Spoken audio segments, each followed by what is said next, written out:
8월 29일 화요일입니다. 오늘 아침 신문은 어떤 소식 다루었는지 짚어보겠습니다. 이현웅 아나운서가 정리해왔습니다. 어서 오십시오. 안녕하십니까? 네.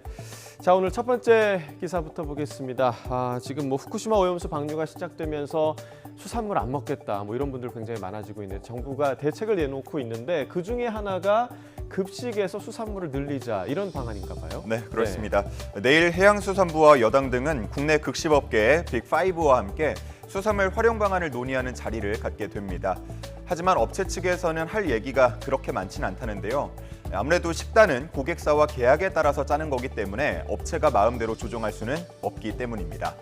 특히나 수산물은 대량으로 조리하는 데는 한계가 있어서 원래 급식에서 선호도가 떨어지는 데다가 안전에 대한 걱정이 커지는 상황에 수산물을 늘리자고 제안하기 어렵다고 말하고 있습니다. 네, 이 단체 급식이라고 한다면 학교 급식도 좀 포함이 될 텐데 학교 현장 같은 경우는 더 민감한 반응이 나올 수밖에 없을 것 같아요. 네, 그렇습니다. 네. 아무래도 아이들이 먹을 점심이다 보니까 안전할지에 대한 걱정이 큽니다. 그래서 학부모와 시민단체들은 학교 급식에 대한 식재료 검사를 강화하고 또 정보를 수시로 공개할 것을 촉구하고 있습니다.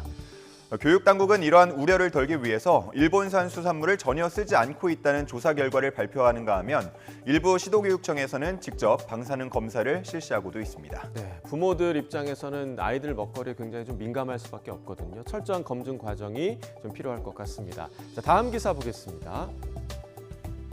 다음도 오염수 관련 기사인데 두 개 지금 사진이 나와 있습니다. 어떤 상황인가요? 네, 하나씩 왼쪽부터 보면서 예. 설명을 드리겠습니다.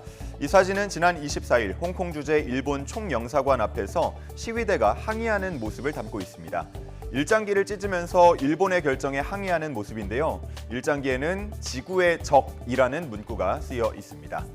자, 그리고 오른쪽 사진 보시죠. 베이징 주재 일본 대사관의 모습인데요. 반일 감정이 고조된 일부 중국인이 이곳에 돌과 달걀, 또 플라스틱 병들을 던지자 이렇게 경비를 강화하고 있는 분위기입니다. 네, 그 일본의 방류 결정에 대해서 우리보다도 훨씬 더 민감하고 격하게 받아들이고 있는 것 같아요. 네, 그렇습니다. 이 방류와 관계없는 중국 내의 일본인 학교에도 돌과 달걀이 날아들었다고 하고요.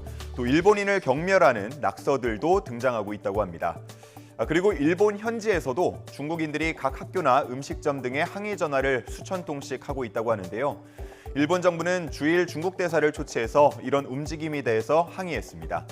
하지만 중국과 중국 매체들은 현 사태의 책임은 일본에 있다는 입장을 고수하고 있습니다. 네, 사실 학교나 음식점은 방류와 관련이 없는 곳들인데 또 이렇게까지 항의를 하게 되면 그 반대의 뜻이 오히려 훼손되지 않을까 하는 우려를 해봅니다.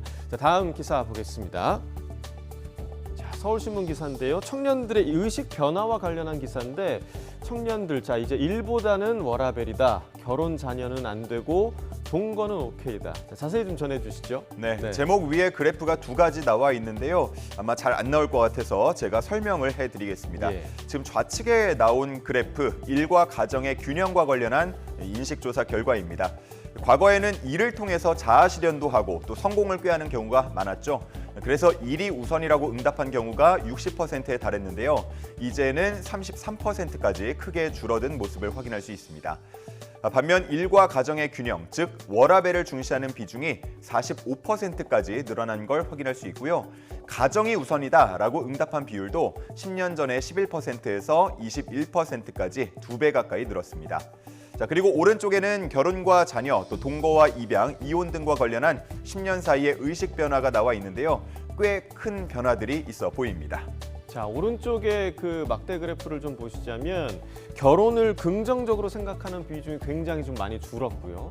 또 결혼을 하지 않고 동거를 하는 비율도 80%가 넘었네요. 네, 맞습니다. 그 밖에도 결혼을 하고도 자녀는 필요 없다라고 응답한 경우가 과반을 넘었고요. 또 이유가 있다면 이혼을 할 수 있다라고 응답한 경우도 과거에 비해서는 꽤 크게 2배 가까이 늘어났습니다. 어느 정도 나이가 들면 결혼을 하고 또 결혼을 하면 아이를 낳는다라는 과거 공식에 대해서 그보다는 나의 행복을 더 우선하겠다라는 청년들의 인식을 엿볼 수 있는 결과였습니다. 참고로 결혼을 하지 않는 주된 이유로는 결혼자금 부족이 34%, 필요성을 느끼지 못함이 17%, 출산과 양육 부담이 11% 등의 순으로 나타났습니다. 네, 가정을 이루는 게 또 가족이 생기는 게 부담으로만 다가오는 그런 그 사회적 분위기가 된 것 같아서 한켠에선 좀 안타까운 마음이 듭니다. 자, 다음 기사 보겠습니다. 자, 이번에도 청년들의 어려움에 대한 기사네요. 빚의 늪에 빠진 20대 연체율이 전 연령대에서 가장 높군요. 예, 그렇습니다. 한때 유행하던 비투라는 게 있죠. 코인과 주식 등으로 대박을 친 경우도 있었지만 반대로 빚만 남은 경우도 많았습니다. 그리고 이 비투가 아니더라도 고물가 고금리 시대를 처음 겪으면서 생활비가 부족해서 소액 대출도 많이 받고 있다고 합니다. 하지만 일자리를 구하는 것도 만만치 않다 보니까 결국은 갚지 못하고 또다시 대출에 의지하게 되는 악순환이 반복되고 있다고 합니다. 네, 자 이쪽 아래에 있는 기사를 보면요, 제목에 묻지도 따지지도 않고 앱만 터치하면 수백만 원을 대출해준다. 그만큼 좀 쉽게 대출이 된다는 얘기죠. 그렇습니다. 네. 요즘은 은행에 가지 않더라도 앱만 설치하고 단 몇 번 화면만 누르게 되면 수백만 원 정도는 금세 대출을 받을 수 있습니다. 직업과 소득이 없어도 비상금이라는 명목으로 대출을 해주는 건데요. 이자가 꽤 높은 편이지만 편의성 때문에 20대가 꽤 많이 찾는다고 합니다. 하지만 나중에는 이자 부담에 제때 갚지 못하는 경우도 발생한다는데요. 채무 조정을 통해서 빚을 탕감받은 20대가 5년 사이 최대 수준으로 늘 정도로 최근 적지 않은 20대가 이 빚의 굴레에 빠져 있는 것으로 나타났습니다. 네, 청년들이 쉽게 대출을 받을 수 있는 그런 상황도 문제긴 하지만 또 대출을 받을 수밖에 없는 그런 환경들도 있거든요. 지금 여기 그림처럼 이 청년들의 좀 짐을 덜어줄 수 있는 좀 좋은 정책들이 많이 좀 나와줬으면 좋겠습니다. 자, 마지막 기사 보겠습니다. 자, 마지막 기사 경향신문 기사인데요. 자, 영어 사용과 관련해서 국가들의 좀 온도차가 좀 있나 봐요. 네, 그렇습니다.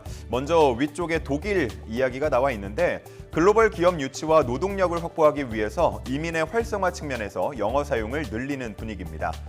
그러면서 기업 간 분쟁을 다룰 때 재판 절차를 영어로 진행할 수 있도록 하는 법안을 의결했고요.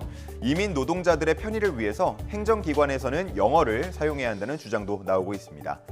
또 정치권에서도 영어 사용 비중이 늘어나고 있는데요. 국방장관, 외무장관, 재무장관 등 여러 최고위 관리들은 뛰어난 영어 실력을 갖추고 있다고 전하고 있었습니다. 네, 제가 듣기로는 여기 밑에 있는 네덜란드와 덴마크도 독일 못지않게 영어 실력이 좋은 나라들로 알고 있는데 왜 제한을 하는 건가요? 네, 자국어의 경쟁력을 키우기 위해서인데요. 자국어를 우선 사용하고 영어는 필요한 경우 보조적 용도로만 쓰자라는 분위기가 있다고 합니다. 네덜란드는 대학에서 3분의 1을 네덜란드어로 수업하도록 했고요. 또 덴마크도 영어로만 진행되는 수업의 수를 제한하고 있습니다. 노르웨이 역시도 대학에서 자국어를 강의에 주로 사용하도록 의무화하는 분위기였습니다. 네, 구문의 브리핑 오늘 여기까지 듣겠습니다. 이현웅 아나운서와 함께했습니다. 고맙습니다. 감사합니다.